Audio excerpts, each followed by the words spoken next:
"This table is only for close family," my sister said, setting me next to the trash can. Her husband and my mom smiled. Then the $4,500 bill came. I said, "Not my family." Her husband started begging. "This table is only for close family," my sister Lauren said, her hand on my shoulder, steering me away from the long table draped in white linen. Crystal glasses caught the chandelier light. Gold-rimmed plates gleamed. Arrangements of white roses and peonies filled the center. I stopped walking. "I am family," she laughed. High, sharp. The same laugh she'd used our whole lives when I said something stupid. When I was the punchline. "You know what I mean. Immediate family. The important people." Her husband, Mark, smirked from his seat at the head table, straightened his tie, sipped his champagne. My mother adjusted her napkin, wouldn't meet my eyes, just kept fussing with the silverware. We were at the Grand Ballroom downtown, Lauren's wedding reception. 300 guests. String quartet playing in the corner, waiters in bow ties carrying trays of champagne. "Where am I sitting?" I asked, quietly. Lauren pointed across the room, to a small folding table shoved against the back wall, right next to the kitchen doors, next to the industrial trash can where the waiters were scraping plates. A single place setting, paper napkin instead of linen, no centerpiece, no flowers, no name card. "There," she said, smiling. "Perfect spot for you." The room was full. Aunts, uncles, cousins, Lauren's in-laws, Mark's college friends, 150 people nearby, everyone watching, everyone seeing this. No one said a word. I walked to the table, each step echoing, high heels on marble floor, everyone's eyes on me, sat down in the metal folding chair. The trash can was 2 feet away. It smelled like shrimp cocktail and champagne and wedding cake. The kitchen doors swung open every 30 seconds, waiters rushing in and out, bringing me blasts of heat and noise and grease. Smell from the kitchen. I didn't cry, didn't make a scene, just sat there, alone, at the kids' table, except there weren't even kids, just me. The reception was beautiful. 3-tier cake with fondant flowers and gold leaf. Live band playing jazz standards. Lauren's dress cost more than my car. She'd told me that 3 times during the planning. Mark gave a speech about family and love and gratitude and how lucky he was. My mother dabbed her eyes with her napkin. My father clapped loudly. I ate alone. Rubber chicken and cold mashed potatoes. Watched the dancing from 50 feet away. Smiled when anyone glanced my way. Aunt Linda came over once. Leaned down. "This is awful," she whispered. "I'm so sorry." Then she went back to her table at the front. Didn't offer to switch seats. Didn't say anything to Lauren. At the end of the night, Lauren found me by the coat check. 10:30 p.m. Most guests had left. She was drunk, swaying in her heels. Mascara smudged. "Thanks for coming," she said, breezy, like nothing had happened. "It meant a lot that you were here." "Of course," I said. She hugged me, too tight. I smelled her perfume. Chanel, No. 5, the expensive one, the one I could never afford. "You look beautiful," I said. "I know." She giggled, spun around. "Best day of my life." She pulled back, held my shoulders, looked at me with unfocused eyes. "Oh, and one more thing," she said. "The venue needs a credit card on file, for incidentals. Can you put yours down? We'll reimburse you. I promise, it's just a formality." I hesitated.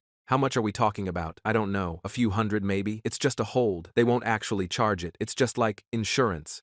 You know, my credit card had maybe $800 of available credit. My rent was due in a week. Are you sure it's just a hold?" "Yes, God, yes. I promise. We just need a card on file. Please, you're my sister. I'd do it for you." I gave her my card. She squeezed my hand. "Thank you. You're the best. Love you." Then she was gone. Back to Mark. Back to the dance floor. I went home to my studio apartment with the broken heater and the water stain on the ceiling. 2 weeks later, the charge hit, $4,500. I was checking my bank account on my phone during my lunch break at work, eating a sad sandwich at my desk. Saw the charge. My stomach dropped. Heart pounded. I called the venue immediately. "Yes," the manager said. "Cool. Professional. The remaining balance for the Lauren Davis wedding." The client requested it be charged to the card on file. I was told it was just a hold, that it wouldn't actually be charged. "No, ma'am, it's a payment. For the bar tab, the upgraded floral arrangements, and the late-night dessert station, plus service fees." But I didn't authorize. The cardholder authorized the charge when they provided the card. "If you'd like to dispute it, you'll need to take that up with the client." I hung up, hands shaking, called Lauren, straight to voicemail. Called again, voicemail. Called Mark. He answered on the 4th ring. I could hear traffic. He was driving. "Oh yeah," he said, casual, like we were talking about the weather. "We went over budget on the wedding. Way over. You said you'd cover it." I said I'd put my card down as a hold, not that I'd pay for your wedding. "Same thing." He laughed. Actually laughed. "Come on, don't be dramatic. It's family. You can afford it. I work 2 jobs, 40 hours a week as an administrative assistant, 20 hours weekend shifts at a coffee shop. I lived in a 400-square-foot studio apartment with a broken heater. I couldn't afford groceries half the time. I need that money back." I said. Today, we'll get it to you, Mark said. Eventually, when we can. Wedding was expensive, you know. We're tapped out. You just spent $4,500 on flowers and desserts. Yeah, and it was awesome. You should have seen the chocolate fountain. Anyway, gotta go. Traffic. He hung up. I called. Back. He didn't answer. I called Lauren 15 times that day. Every call went to voicemail. I called every day for a week, 20 times a day. Lauren blocked my number. Mark stopped answering entirely. I showed up at their apartment. The doorman wouldn't let me up. Miss Laurent left instructions that you're not to be admitted, he said. I emailed. No response. I texted from a different number. No response. Finally, I called my mother. Mom, did you know Lauren charged me $4,500 for her wedding? Silence. Mom, she mentioned you'd helped out, she said carefully. That was very generous of you. I didn't help out. She stole from me. She lied and said it was a hold. Oh, honey, I'm sure it was just a misunderstanding. It wasn't a misunderstanding. It was theft. Don't be dramatic. You're making a scene. You're embarrassing the family. I'm embarrassing Mom. She stole $4,500 from me. She's your sister. Family helps family. That's what we do. She hung up. I stopped calling, stopped trying, paid my rent 3 weeks late. Overdraft fees piled up. Ate ramen and rice for 2 months. Picked up extra shifts at the coffee shop. Wore the same 3 outfits to work on rotation. At Thanksgiving, I saw them at my parents' house. Lauren and Mark, tanned, relaxed, just back from their honeymoon in Santorini. Greece was amazing, Lauren gushed, showing everyone photos on her phone. We stayed in this incredible villa, infinity pool, private beach. I smiled, acted normal, ate turkey, laughed at Mark's jokes. They thought I'd given up, thought I'd accepted it, thought it was over. I hadn't. I went quiet, stayed calm, observed, watched Mark get promoted at his finance job, watched them buy a condo in the expensive part of town, watched them post vacation photos and restaurant check-ins and designer shopping bags, watched them spend money they'd stolen from me, and I waited. 3 months after the wedding, Lauren texted me from a new number. Lauren, hey, Mark's promotion dinner is Friday at Giovanni's, 7 p.m., family only. You should come, it'll be fun. Giovanni's, the expensive Italian place downtown, the one where appetizers started at $30. Me, I'll be there. Lauren, yay, can't wait to see you. It's been too long. I showed up at 6:45 p.m., 5 minutes early. The private dining room was already full. Long table, expensive wine bottles already open. My parents at one end, Mark's parents next to them. Aunts, uncles, cousins filling out the rest. 30 people total. Lauren wore a black cocktail dress. New. Tags probably still in her closet. Mark stood at the head of the table in a designer suit, grinning, shaking hands, accepting congratulations. There she is, Lauren called when she saw me, walking over, hugging me. We saved you a seat, right in the middle, between Aunt Linda and Cousin James. Not by the trash this time. I Saturday smiled, ordered water when the waiter came around. Dinner was loud, expensive, champagne flowed, appetizers, salads, pasta, veal, fish, sides I couldn't pronounce. Mark stood to give a speech about hard work and dedication and family support and how grateful he was. Everyone clapped. Dessert came. Tiramisu, panna cotta, cannoli, then espresso, then, after dinner drinks. The bill had to be at least $3,000, maybe more. At 9:30, the waiter brought the check. Black leather folder, set it in front of Mark. Mark reached for his wallet, patted his jacket pocket, frowned, patted his pants pockets. Babe, he said to Lauren, did you bring your card? I thought you had it. I left mine at home, in my other wallet. He looked around the table. Smile, getting tighter. Does anyone have a card? We'll Venmo you back tonight, I promise. Silence. Everyone suddenly very interested in their espresso cups. My mother opened her purse, looked inside. I don't carry cash anymore, and I don't think I have one, I said. Everyone turned. I pulled out my credit card slowly, held it up, let them all see it. The same card that had been charged $4,500 3 months ago. Then I put it back in my wallet, closed my wallet, put it in my purse. Actually, I said, standing up, this table is only for close family. Lauren's face went white. What? Immediate family, I said, looking right at her. The important people. Mark's smile vanished completely. Come on, don't be petty. Don't do this. Petty? I looked at him. Let the word hang there. You charged me $4,500 for your wedding. Told me it was a hold. It wasn't. You lied. Then you blocked my calls when I asked for the money back. Told me I could afford it. My mother's mouth opened. My father looked down at his plate. I couldn't afford it, I continued. I paid my rent 3 weeks late. Got hit with fees. Ate nothing but ramen for 2 months. Picked up extra shifts. But you knew that. You just didn't care. We were going to pay you back, Mark started. When? You've had 3 months. You went to Greece. You bought a condo. You're wearing a $3,000 suit. He had no answer. I can't afford this dinner, I said, looking around the table, at all of them. But you can. You're the important people, right? I picked up my coat from the back of my chair. Wait, Mark said, standing, voice panicked. Please, we'll pay you back, right now, I swear. I'll Venmo you tonight. Just please, help us out here. Not my family, I said. Lauren's eyes filled with tears. You're really going to do this? Here? In front of everyone? I looked around the table. At the family who'd watched me sit by the trash at her wedding, who'd seen me humiliated, who'd said nothing, who'd done nothing. At my mother, who'd told me I was embarrassing the family. At my father, who'd said nothing at all. At the aunts and uncles and cousins who'd acted like it was normal. Yes, I said. I walked to the door. The waiter stepped aside, looked uncomfortable. Behind me, Mark started begging. Please, come on. We'll pay you back everything. With interest. Please. Lauren was crying now. I'm sorry. I'm so sorry. Please don't leave. Please, my mother, this is ridiculous. Come back here right now. I didn't look back. Walked out of the private dining room, through the main restaurant, past other tables of people eating and laughing, out the front door into the cold night air, got in my car, started the engine.